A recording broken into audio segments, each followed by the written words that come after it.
File classes. I am Rachna, your chemistry teacher. हमने अपने previous video lecture में अपना थर्ड चैप्टर स्टार्ट किया था।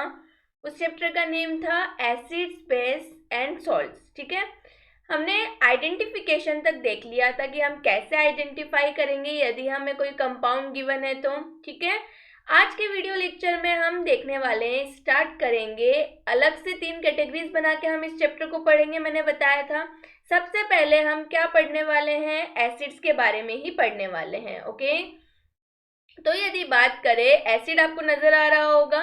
एसिड वर्ड का मीनिंग क्या है या फिर जो एसिड वर्ड है वो कैसे लिया गया। ये जो एसिड वर्ड था ये लैटिन वर्ड से लिया गया है। किससे लिया गया है? एक लैटिन वर्ड से लिया गया है, और वो लैटिन वर्ड कौन है? एसिडस। ठीक है, इस लैटिन शब्द से, वर्ड से कौन बना? एसिड बना, और इस एसिडस का मीनिंग होता है सॉर। ठीक है, क्या होता है इस एसिडस का मीनिंग? सावर होता है। मतलब ऐसी कोई भी चीजें जो टेस्ट करने पे क्या होती है? खट्टी होती है, उनका टेस्ट खट्टा होता है, वो सब किसकी कैटेगरी में होती है? एसिड की कैटेगरी में आती है। ओके, सो एसिड कौन से वर्ड से लिया गया है? एसिडस से लिया गया है, जो कि एक क्या है? लैटिन वर्ड है, और जिसका मीनिंग क्या होता है? सावर होता है। ठीक है, इस सावर मतलब कि कोई भी अपन टेस्ट करे तो हमें कैसा लगना चाहिए? खट्टा होना चाहिए वो। ठीक है, अब आपको स्क्रीन पे बहुत ही कुछ नेचुरल चीजें नजर आ रही होगी, लाइक मिल्क, लेमन, एप्पल। ये 3 चीजें आपको स्क्रीन पे अच्छे से विजिबल हो रही होगी। तो ये तीनों चीजें हैं, वो क्यों मैंने लगा रखी है? आपके माइंड में ये चीज आनी चाहिए कि ये क्यों लगा रखा है इनको। क्या इनमें भी एसिड्स होता है या फिर ये एसिड है? तो सिंपल सी बात है, ये एसिड तो नहीं है, बट इन तीनों में क्या प्रेजेंट होता है? डेफिनेटली एसिड प्रेजेंट होता है। ठीक है, हमारे आसपास जो भी नेचुरली अक्रिंग चीजें होती है, लाइक एप्पल हो गया, लेमन हो गया, मिल्क हो गया। ठीक है, इसके अलावा और भी कोई चीज हो, लाइक इमली हो गई। ठीक है, सिट्रस फ्रूट्स हो गए, ऑरेंज हो गई, ये सब चीजें होती है। उनमें क्या होता है, यदि हम उन्हें टेस्ट करें तो क्या वो आपको टेस्ट में थोड़ी खट्टी खट्टी लगती है? क्या उनका सावर टेस्ट होता है? तो आपका आंसर क्या होगा? यस मैम, वो टेस्ट करने पे क्या लगती है? खट्टी होती है, उनका सावर टेस्ट होता है। इसका मतलब क्या इनमें एसिड्स है? क्योंकि हमने अभी देखा कि एसिड्स वो सब होते हैं जब हम उन्हें टेस्ट करते हैं तो उनका टेस्ट कैसा होता है? खट्टा होता है। इन सब चीजों का भी होता है, इसका मतलब इनमें एसिड्स है। सो डेफिनेटली यस, यही बताना चाह रही हूँ, इसीलिए तो ये सब लिखा है यहाँ पे। तो वो जो भी चीजें हैं, लाइक एप्पल हो गई, लेमन हो गई, सिट्रस फूड हो गए, मिल्क हो गया, या फिर इमली हो गई। ठीक है, इन सब में क्या होता है? एसिड्स प्रेजेंट होता है। इसलिए जब हम इन्हें टेस्ट करते हैं, ठीक है, इनको खाते हैं, तो हमारे इनका टेस्ट हमें कैसा लगता है? खट्टा लगता है, सावर टेस्ट लगता है। ओके, समझ आया? अब इनमें एसिड्स तो होते हैं, लेकिन कौन कौन से एसिड्स प्रेजेंट होते हैं? ठीक है, तो ये सब चीजें लाइक एप्पल, लेमन, ठीक है, मिल्क, योगर्ट, ये सब चीजें होती है, इनमें एसिड्स है, वो सारे के सारे नेचुरली अक्रिंग एसिड्स होते हैं, नेचुरली प्रेजेंट होते हैं इनके अंदर, तो उनको हम बोल सकते हैं ऑर्गेनिक एसिड्स भी। ठीक है, अब पता चल गया कि इनके अंदर एसिड्स प्रेजेंट होते हैं। क्या हमें ये देखना चाहिए कि कौन कौन से एसिड किस किस में प्रेजेंट होता है? फर्स्ट यदि हम बात करें तो आपको यहाँ पे लिस्ट नजर आ रही होगी। ठीक है, इस लिस्ट के थ्रू हमें देखना है कि अपनी जो भी नेचुरल चीजें होती है, लाइक विनेगर हो गया, सिट्रस फ्रूट्स हो गए, टोमेटो हो गया, ग्रेप्स हो गया, टर्मिनेट्स हो गए, इन सब के अंदर कौन कौन से एसिड्स प्रेजेंट होते हैं। ओके, तो देखो, सम नेचुरली अक्रिंग एसिड्स। उससे पहले हम पीछे देखते क्या लिखे हुआ है। देखो, acids, the word acid comes from the Latin word acid, sour. In fact, the sour taste of some food is due to the acid they contain. Okay, acids की वजह से ही होता है। आगे देखो, some naturally occurring acid, acetic acid. Vinegar के अंदर हमें क्या मिलता है? एसिटिक एसिड मिलता है। विनेगर तो सबने टेस्ट किया होगा, एप्पल साइडर विनेगर आता है। ठीक है, वो भी एक तरीके का, उसमें क्या होता है? एसिटिक एसिड होता है। ठीक है, सिट्रस फ्रूट, सिट्रस फ्रूट में लेमन हो गया, लेमन के अलावा ऑरेंज हो गया, ठीक है। ये सब क्या होते हैं, सिट्रस फ्रूट होते हैं, और इन सिट्रस फ्रूट में एसिड होता है सिट्रिक एसिड। ओके, आगे चले तो एक बटर आता है, रेंसिड बटर, उसके अंदर मिलता है हमें ब्यूटायरिक एसिड।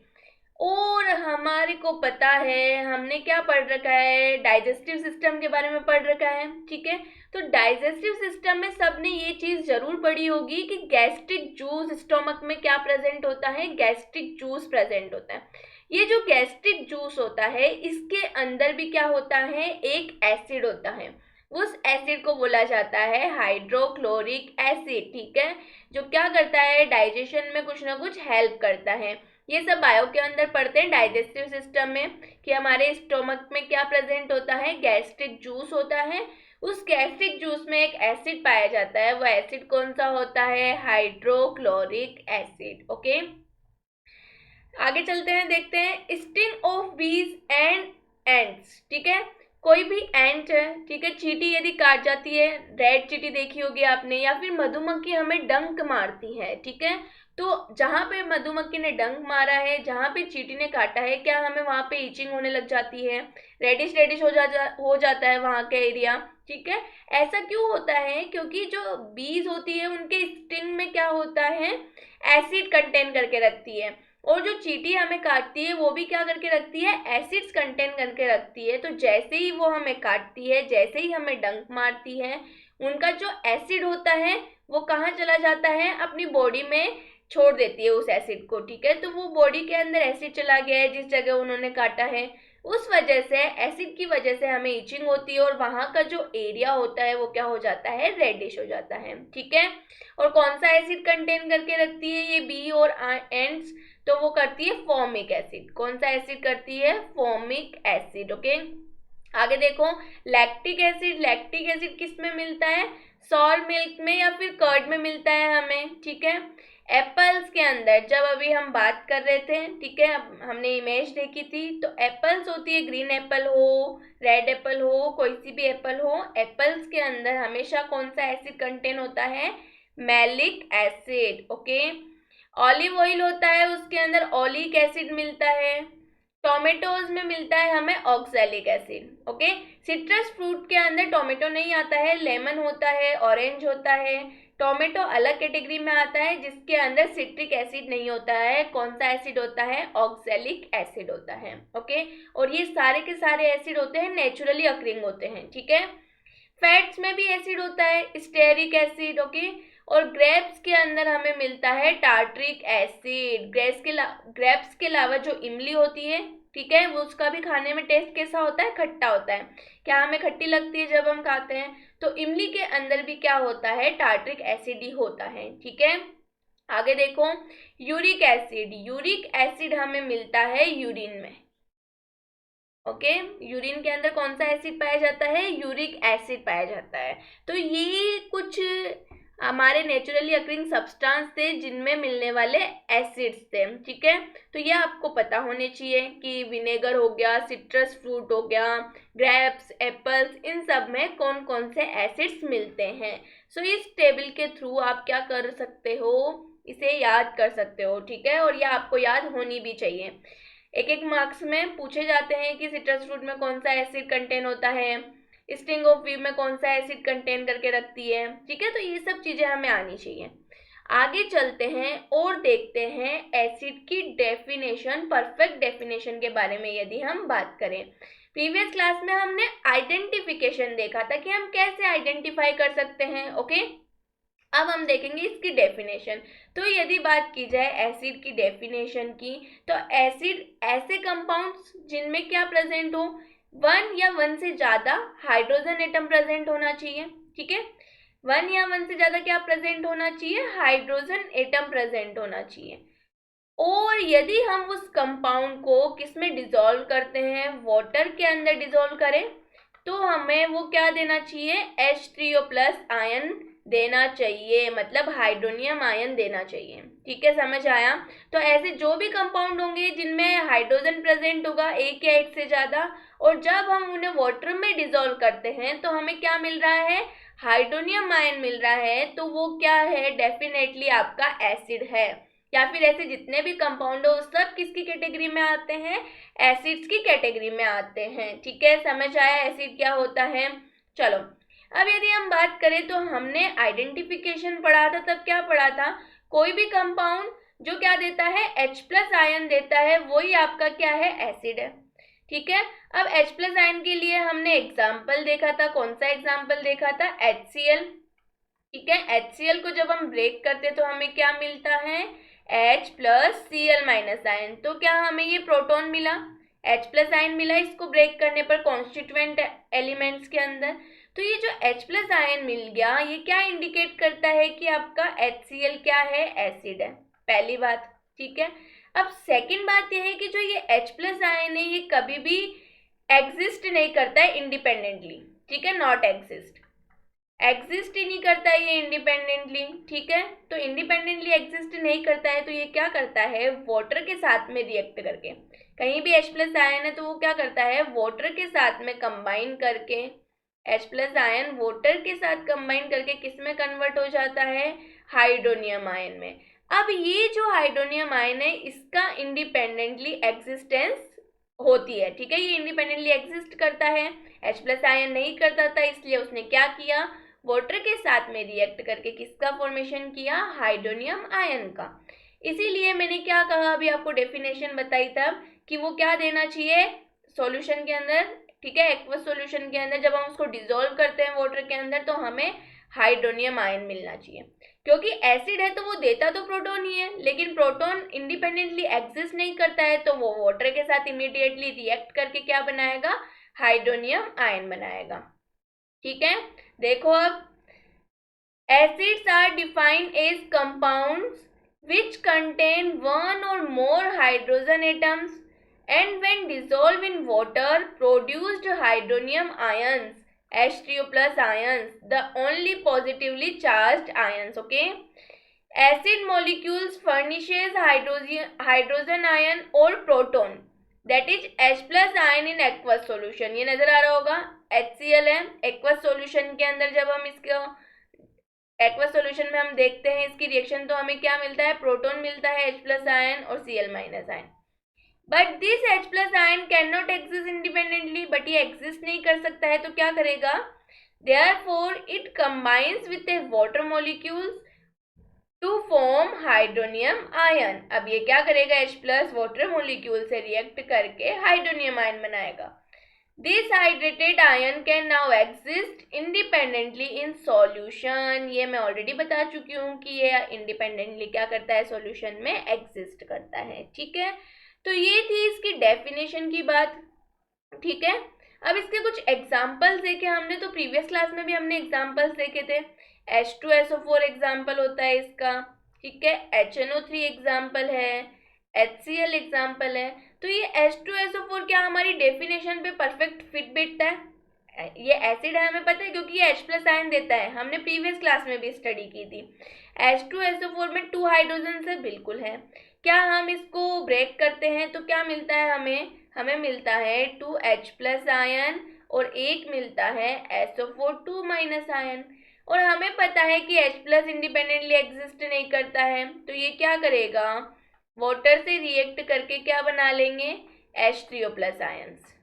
ठीक है, समझ आया, वाटर से रिएक्ट करके क्या बनाएंगे, H3O+ आयन बना लेंगे। ओके, इसी तरीके से यदि हम बात करें HNO3 की, ठीक है, तो HNO3 को जब हम डिसॉल्व करवाते हैं वाटर के अंदर तो हमें क्या मिलेगा, सिंपल सी बात है, इनको हम अलग से ब्रेक करके देखते हैं, H+ और NO3- मिलने वाला है। तो H+ तो इंडिपेंडेंटली एग्जिस्ट करता नहीं है, क्या करेगा, वाटर के साथ में रिएक्ट करेगा और क्या बना लेगा, H3O+ आयन, और साइड में आपके पास में क्या बच जाएगा, NO3- आयन बच जाएगा। ठीक है, तो ये एग्जाम्पल्स है एसिड के, और जस्ट अभी हमने देखा भी, इनको डिसॉल्व करके इनको ब्रेक करवा के देखा, हमें H+ आयन मिल रहा था, वो वाटर से रिएक्ट करके क्या बना रहा था, H3O+ ion, that is hydrated ions बना रहा था, हाइड्रोनियम आयन हम जिसे बोलते हैं। ओके, अब देखो, hydrogen is common in all acids. ये तो हमने अभी जस्ट डेफिनेशन में पढ़ा है कि हाइड्रोजन तो होने ही चाहिए कंपाउंड के अंदर, एक हो सकता है, एक से ज्यादा हो सकता है, लेकिन एक तो होना ही चाहिए। Okay, other examples of acids are sulphuric acid, बेटा H2SO4 को ही हम क्या बोलते हैं, सल्फ्यूरिक एसिड बोलते हैं। ओके, नाइट्रिक एसिड HNO3 को हम बोलते हैं नाइट्रिक एसिड, और एसिटिक एसिड होता है CH3COOH। ठीक है, ये क्या होता है, एसिटिक एसिड होता है। अब एसिटिक एसिड को जब हम ब्रेक करेंगे तो किस किन आयंस में ब्रेक होगा, CH3COO negative plus H plus. ठीक है, वही अकेला एग्जिस्ट करता नहीं है तो क्या करेगा, वाटर के साथ में रिएक्ट करवा दो इसकी, वाटर के साथ में रिएक्शन करवाएंगे तो ये बना लेगा H3O प्लस आयन और CH3COO नेगेटिव आयन। ओके, तो क्या ये सबको समझ आया यहाँ तक कि हमने कैसे ब्रेक करवाया। चलो ये एग्जाम्पल देखो, These acids dissolve in water and produce hydronium ions। Okay, अब जो ये रिएक्शन आपको नजर आ रही है तीनों एसिड्स की, ठीक है, जो एसिड हमने एग्जाम्पल में लिए हैं सल्फ्यूरिक एसिड, नाइट्रिक एसिड और एसिटिक एसिड, ठीक है, इनकी रिएक्शन हमने वाटर के साथ करवाई है।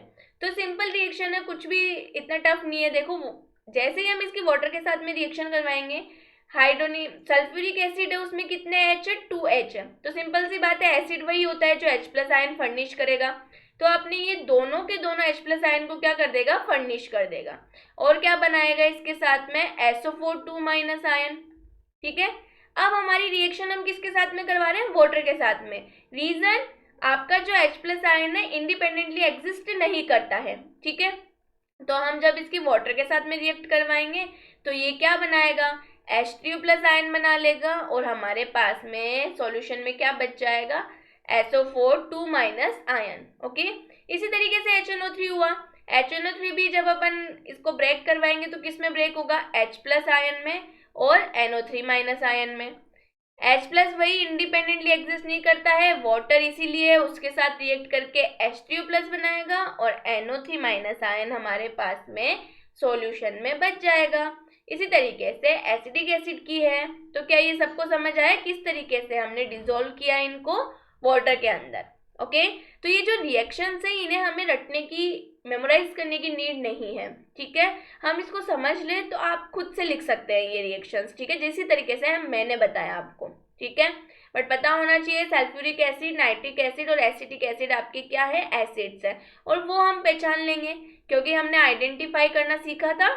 चलो आगे चलते हैं और देखते हैं क्लासिफिकेशन ऑफ एसिड्स। एसिड्स का क्लासिफिकेशन बहुत सारे टाइप से हो सकता है, डिफरेंट वेज है एसिड को क्लासीफाई करने के। ठीक है, हम एक एक करके पढ़ेंगे। एसिड की बेसिसिटी के अकॉर्डिंग हम उसका डिफ्रेंशिएशन देखेंगे कितने टाइप्स है। अभी जो हम देख रहे हैं कि क्लासिफिकेशन ऑफ एसिड, वो हम देखेंगे डिपेंडिंग ऑन देयर सोर्सेज। ठीक है, किस पे देख रहे हैं, कोई भी चीज हम डिवाइड करते हैं तो एक ही चीज मैं बताती हूँ आपको, उनका कोई ना कोई क्या होना चाहिए, डिपेंडेंसी होनी चाहिए कि वो किस बेसिस पे डिवाइड किए गए हैं। ठीक है, तो एसिड्स को हम क्या कर सकते हैं, डिफरेंट वेज में डिवाइड कर सकते हैं, बहुत से बेसिस हो सकते हैं उसके डिवाइड करने के, लेकिन अभी जो बेसिस हम पढ़ रहे हैं वो है डिपेंडिंग ऑन देयर सोर्सेज। ठीक है, कि वो किस सोर्स से हमें मिल रहा है एसिड, उस सोर्स के बेसिस पे ही हम एसिड्स को क्या करते हैं, टू कैटेगरीज में डिवाइड करते हैं। और वो टू कैटेगरीज कौन कौन सी होती है, एक होता है ऑर्गेनिक एसिड और दूसरा होता है इनऑर्गेनिक एसिड। ठीक है, तो किनके बेसिस पे है, सोर्स जिनसे वो एसिड हमें मिल रहा है उनके बेसिस पे टू कैटेगरी बनाई हमने, ऑर्गेनिक और इनऑर्गेनिक एसिड। ठीक है, तो जो आपके ऑर्गेनिक एसिड्स होते हैं वो हमें मिलते हैं प्लांट से, मतलब नेचुरली हमें मिलते हैं, उन एसिड्स को हम क्या बोलते हैं, ऑर्गेनिक एसिड। ठीक है, और इनऑर्गेनिक एसिड्स वो एसिड्स होते हैं जो हमें किससे मिलते हैं, मिनरल से मिलते हैं। ठीक है, तो जो मिनरल्स से एसिड मिलते हैं वो इनऑर्गेनिक एसिड में कैटेगराइज किए जाते हैं, और जो प्लांट से मिलते हैं मतलब नेचुरली जो मिलते हैं वो किन में किए जाते हैं, ऑर्गेनिक एसिड में कैटेगराइज किए जाते हैं। अब आपका जो ऑर्गेनिक एसिड होता है, ठीक है, वो उसके अंदर कार्बन एंड हाइड्रोजन के बने हुए एसिड्स आते हैं। ठीक है, लाइक फॉर एग्जांपल यदि मैं बात करूं एसिटिक एसिड CH3COOH। ठीक है, तो ये क्या है, कार्बन और हाइड्रोजन से कंटेन, कार्बन और हाइड्रोजन कंटेनिंग एसिड है। ठीक है, तो जो आपके नेचुरली अकरिंग एसिड्स होते हैं या फिर जो ऑर्गेनिक एसिड्स होते हैं जो हमें किससे मिले हुए हैं, प्लांट से मिले हुए हैं, उनमें जनरली वो एसिड्स होते हैं, उनमें क्या होता है, कार्बन और हाइड्रोजन जनरली आपको मिलता है, ठीक है। लेकिन इनऑर्गेनिक एसिड्स की बात करते हैं तो जरूरी नहीं है हमारे पास में कार्बन और हाइड्रोजन हो, कुछ भी हो सकता है क्योंकि ये हमें मिनरल्स से मिला है। फॉर एग्जाम्पल H2SO4 हो सकता है, ठीक है, HNO3 हो सकता है, ये सब के सब किस एसिड के एग्जाम्पल्स हैं, इनऑर्गेनिक एसिड्स के, ठीक है। तो चलो देखते हैं हम organic acids which are obtained usually from plants are called organic acids. They contain carbon atom along with hydrogen atom. Examples देखो, oxalic acid, acetic acid, formic acid, ये तीनों होते हैं वो नेचुरली अकरिंग एसिड में हम देख के आए हैं अभी, ठीक है। क्या तीनों के अंदर कार्बन एंड हाइड्रोजन है, तीनों के अंदर है, तो ये क्या है, नेचुरली अकरिंग है, मतलब ऑर्गेनिक एसिड्स है, ठीक है। अब आपको पता होना चाहिए CH3COOH को ही हम क्या बोलते हैं, एसिटिक एसिड बोलते हैं, ओके, फॉर्मूला है ये एसिटिक एसिड का। इसके अलावा फॉर्मिक एसिड होता है HCOOH, ये सब चीजें आनी चाहिए, okay. They are weak acids and they do not ionise completely in solution, so they contain ion as well as molecules, ठीक है। अब ऑर्गेनिक एसिड्स होते हैं वो वीक एसिड्स होते हैं, ठीक है, पता होना चाहिए ये वीक एसिड्स हैं। और वीक एसिड्स क्यों हैं, क्योंकि जब हम इनको सॉल्यूशन में क्या करते हैं, आयोनाइज करते हैं, तो ये कंप्लीटली अपने आयंस में ब्रेक नहीं होते हैं, ठीक है। जो भी वीक एसिड्स होते हैं वो कंप्लीटली अपने आयंस में ब्रेक नहीं होते हैं, पूरे पूरे आयंस में ब्रेक नहीं होते हैं, इसलिए हम उन्हें क्या बोलते हैं, वीक एसिड्स बोलते हैं। वहीं यदि हम बात करें स्ट्रॉन्ग एसिड्स की, ठीक है, तो जो स्ट्रॉन्ग एसिड्स होते हैं वो क्या करते हैं, जब हम उनको आयनाइज करते हैं सॉल्यूशन के अंदर तो अपने आयंस में कंप्लीटली ब्रेक हो जाते हैं, ठीक है, क्या करते हैं, कंप्लीटली अपने आयंस में ब्रेक हो जाते हैं फुल, ठीक है। फॉर एग्जांपल यदि एग्जांपल की बात करूँ स्ट्रॉन्ग एसिड की, H2SO4 पूरे अपने आयंस में ब्रेक हो जाएगा। कैसे ब्रेक होता है, 2H+ और SO4 2- में कन्वर्ट हो जाता है, तो ये जितने भी आयंस थे इसके अंदर उनमें क्या हो गया, ब्रेक हो गया, इसलिए हम इसको क्या बोलते हैं, स्ट्रॉन्ग एसिड में कैटेगराइज करते हैं, ओके। सो समझ आया ऑर्गेनिक एसिड के बारे में। अब देखो इनऑर्गेनिक एसिड्स मिनरल एसिड्स जिनको हम बोलते हैं, acids which are obtained usually from minerals are known as inorganic acid. They do not contain carbon contain नहीं करके रखते हैं, लेकिन इसका एक एक्सेप्शन है, वो है carbonic acid. H2CO3 is an inorganic acid which contain carbon। तो ये हम केमिस्ट्री पढ़ रहे हैं तो केमिस्ट्री में एक्सेप्शन तो ऑलवेज मिलते हैं हमें, तो ये आपका इनऑर्गेनिक एसिड का क्या है, एक्सेप्शन है, ठीक है। इनऑर्गेनिक एसिड्स होते हैं उनमें कार्बन कंटेन नहीं होता, जस्ट अभी पढ़ा, do not contain carbon, but आपका कार्बोनिक एसिड H2CO3 ऐसा एसिड है जिसमें कार्बन होते हुए भी वो क्या है, इनऑर्गेनिक एसिड है, ठीक है। तो ये एक्सेप्शन है, इसको स्टार मार्क कर रखा है, अच्छे से सबको पता होना चाहिए ये ऑर्गेनिक एसिड नहीं है, इनऑर्गेनिक एसिड ये, ठीक है। देखो examples, hydrochloric acid HCl, sulphuric acid H2SO4, nitric acid HNO3, ठीक है। आगे देखो, they are strong acid, they ionise completely in solution producing a high concentration of hydronium ions. मैं ऑलरेडी बता चुकी हूँ स्ट्रॉन्ग एसिड्स के बारे में, ठीक है। क्या सल्फ्यूरिक एसिड अभी एग्जाम्पल दिया था मैंने। चलो अब आगे चलते हैं, हम ऑर्गेनिक एसिड्स के बारे में भी देख चुके हैं, इनऑर्गेनिक एसिड्स के बारे में भी पढ़ चुके हैं। अब कुछ इंपॉर्टेंट चीजें हैं जो आपको एसिड्स के बारे में पता होनी चाहिए, ठीक है। फॉर एग्जांपल ऑक्सी एसिड्स आपकी एसिड्स की कुछ कैटेगरी आती है, तो ये कौन से एसिड्स होते हैं, ऐसे एसिड्स जिनके अंदर आपके हाइड्रोजन एंड ऑक्सीजन के अलावा कोई अदर एलिमेंट प्रेजेंट हो, ठीक है। क्या बोला मैंने, ऑक्सी एसिड्स उन एसिड्स को बोलते हैं जिनमें हाइड्रोजन ऑक्सीजन के अलावा कोई अदर एलिमेंट भी कंटेन करके रखता हो। फॉर एग्जाम्पल HNO3, क्या इसमें हाइड्रोजन है, बिल्कुल है। ऑक्सीजन है, ऑक्सीजन भी कोई दूसरा एलिमेंट है, बिल्कुल है, और वो कौन सा है, नाइट्रोजन। तो ये किसकी कैटेगरी में आता है, ऑक्सी एसिड्स, हम ऐसे एसिड्स को बोलते हैं। H2SO4 हो गया, HNO3 हो गया, ठीक है, ये सब क्या होते हैं, ऑक्सी एसिड्स बोले जाते हैं, ओके। फिर एक आता है नाम हाइड्रा एसिड्स, ठीक है, क्या होते हैं, हाइड्रा एसिड्स। तो ऐसे एसिड्स जिनके अंदर क्या होते हैं, एक तो हाइड्रोजन होता है और एक नॉन मेटेलिक एलिमेंट होता है, ठीक है। क्या होता है, नॉन मेटेलिक एलिमेंट होता है हाइड्रोजन के साथ में, तो उसको हम क्या बोलते हैं, hydra acid. For example HCl हो गया, हाइड्रोजन है, क्लोरीन नॉन मेटल है। HBr हो गया, ठीक है, हाइड्रोजन है, ब्रोमीन नॉन मेटल है। तो ये दोनों के दोनों को हम क्या बोल सकते हैं, हाइड्रा एसिड्स बोल सकते हैं। ओके, अब देखो, carbonic acid is a weak mineral acid, it contains ions as well as molecules. Carbonic acid exception था, हमने देखा था, ठीक है। It turns blue litmus pink, it is non corrosive and so used in soft drinks. Very important, पता होना चाहिए। ये क्या करता है, एसिड है तो सिंपल सी बात है, ब्लू को किस में कन्वर्ट कर देगा, रेड में कन्वर्ट कर देता है। हमने क्या पढ़ा था, इंडिकेटर्स पढ़े थे। हमने इंडिकेटर्स में ये भी पढ़ा था कि जो लिटमस पेपर होता है वो क्या होता है, एक तरीके का इंडिकेटर ही है, ठीक है, जो ब्लू और रेड होता है, ये भी मैंने बताया था। जब आप क्या करते हो, ब्लू लिटमस पेपर को किसी एसिडिक सॉल्यूशन में डिप करते हो, तो आपका ब्लू लिटमस पेपर किस में कन्वर्ट हो जाता है, रेड में। मतलब अपना कलर चेंज कर लेता है, जो क्या इंडिकेट करता है कि आपका जो सॉल्यूशन है वो क्या है, एसिड है। तो ये चीज हमेशा ध्यान रखना, जब भी ब्लू लिटमस पेपर का कलर चेंज हो जाता है किसी सॉल्यूशन में डिप करने से, ब्लू से रेड हो गया, तो वो पक्का आपका सॉल्यूशन क्या है, एसिडिक है, ठीक है। चलो, acids which contains oxygen along with hydrogen and some other elements are oxy acids, ठीक है। एग्जाम्पल्स क्या है, nitric acid and sulphuric acid. Hydra acid contain hydrogen and a non metallic element, they do not contain oxygen. Hydra acids में क्या होता है, hydrogen होगा और नॉन मेटेलिक एलिमेंट होगा, जस्ट अभी बताया, लेकिन उसमें ऑक्सीजन नहीं होता है, तो उसको हम बोलते हैं हाइड्रा एसिड्स। एग्जाम्पल क्या है, hydrochloric acid and hydrobromic acid. Okay, so ये कुछ चीजें थी एसिड्स के बारे में, हमने एसिड की कैटेगरी भी देख ली है एक, ठीक है। तो आज के वीडियो लेक्चर में हमने पढ़ा, एसिड के बारे में पढ़ा, उसके सोर्सेज देखे, और डिपेंडिंग ऑन देयर सोर्सेज हमने उसको 2 पार्ट्स में डिवाइड किया, organic acid and inorganic acids. Okay, यहाँ तक हमने क्लियर कर लिया है। यदि किसी स्टूडेंट को इस पोर्शन में डाउट है तो प्लीज कमेंट बॉक्स में कमेंट करके पूछें। तब तक अपना ख्याल रखिए, नेक्स्ट वीडियो में हम मिलेंगे अपने नेक्स्ट टॉपिक के साथ में। Okay, thank you.